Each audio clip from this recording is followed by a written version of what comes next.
তেওঁলোকে ৰায় দিছে যে এইটো মাৰ্ডাৰ কৰা হৈছে আৰু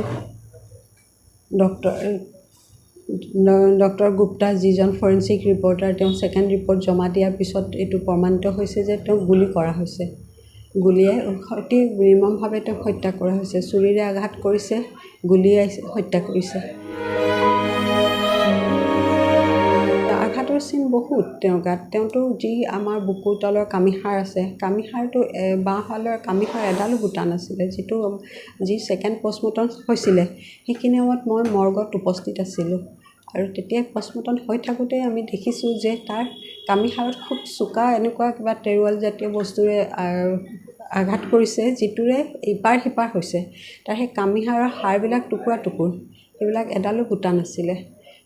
পেটৰ তলত কৰ্ণাৰ যিটো, তাতো তাক কিবা এনেকুৱাৰে মাৰিছে, তাতো এটা মানে ছুৰীৰে আঘাত কৰিছে। ছুৰী ফুটা সেই দাগ যিটো হেৰি হৈ থাকে, কাটি থাকে, তেনেকুৱা কটা চিন পোৱা গৈছে। ডিঙিত ছুৰীৰে আঘাত কৰিছে, আকৌ অতি কাষৰ পৰা তাক গুলি কৰা হৈছে।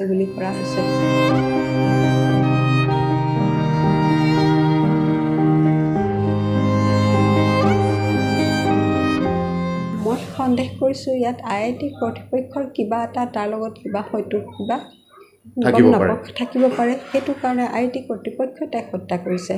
ইয়াত অন্য কোনেও নহয়, IIT কৰ্তৃপক্ষই পৰিকল্পিতভাৱে হত্যা কৰিছে। হত্যা কৰি তাক দুদিন তেওঁলোকৰ নিজৰ হস্পিটেলত তেওঁলোকে ৰাখি থৈছিলে। ৰাখি থোৱাৰ পিছত আনি তাৰ ৰুমত তাক বডিটো থৈছে। বডিটো থোৱাৰ পিছত তেওঁলোকে আমাক খবৰ দিয়া নাই, একো কোৱা নাই। ষ্টুডেণ্টে গম পায়, ষ্টুডেণ্টে বিচাৰি তাক ওলোৱাৰ পিছতেই ষ্টুডেণ্টে আমাক খবৰ দিছে যে ফেজানৰ মৃত বডি এটা ৰুমত পৰি আছে বুলি। তেতিয়া তেওঁলোকে আমাক কৈছে যে নহয়, এইটো ছুইচাইড কৰিছে। তেওঁলোকে যেতিয়া আমি মৰ্গলৈ গৈছিলোঁ, মেদিনীপুৰ মৰ্গত তাক বডি য'ত পেলাই থোৱা হৈছিলে, তাত তেওঁলোকে আমাৰ লগত জিত কৈছে যে সি ছুইচাইড কৰিছে। তেওঁলোকে 3টা কথা কয়। প্ৰথমে কৈছে যে তাক সি ছুইচাইড কৰিছে। তেতিয়া মই সুধিছিলোঁ কেনেকৈ ছুইচাইড কৰিছে, হেঙিং কৰিছে বা কাট কৰিছে বা কিবা পয়জন খাইছে।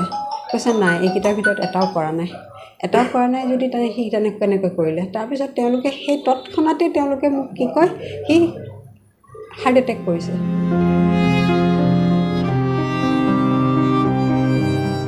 তেওঁ সেই হাৰ্ট এটেক কৰিলে। তেতিয়া মই সুধিছিলোঁ, যদি আপুনি হাৰ্ট এটেক কৰে, মই তেখেতক যিজনে মোক কৈছিলে তেখেতক কৈছোঁ, আপুনি যদি হাৰ্ট এটেক কৰে তেন্তে আপুনি কি কৰিব, ফোনটো অফ কৰি ল'ব। মোৰ হাৰ্ট এটেক আহিছে, মোৰ ঘৰৰ মানুহে গম পাব নালাগে, মই ফোনটো অফ কৰি ল'ম, সেইটো নেকি?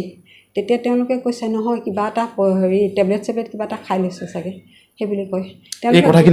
IIT কৰ্তৃপক্ষই কৈছে। তেওঁলোকৰ গোটেই কথাখিনিক গাপ দিব বিচাৰিছিলে তেওঁলোকে। তাৰপিছতো আমি তাৰপৰা বডিলৈ আহি পিছত আকৌ এবাৰ আমি IITলৈ গ'লোঁ। গৈ আকৌ এবাৰ তেওঁলোকলৈ যুঁজিছিলোঁ, কিয় হ'ল, কেলৈ হ'ল। তেতিয়া আমাক গোটেই ষ্টুডেণ্টখিনিয়ে লগ দিছিলে। তাত গোটেই তেওঁলোকে তেতিয়াও সেই একেটাই কথা যে সি ছুইচাইড কৰিছে।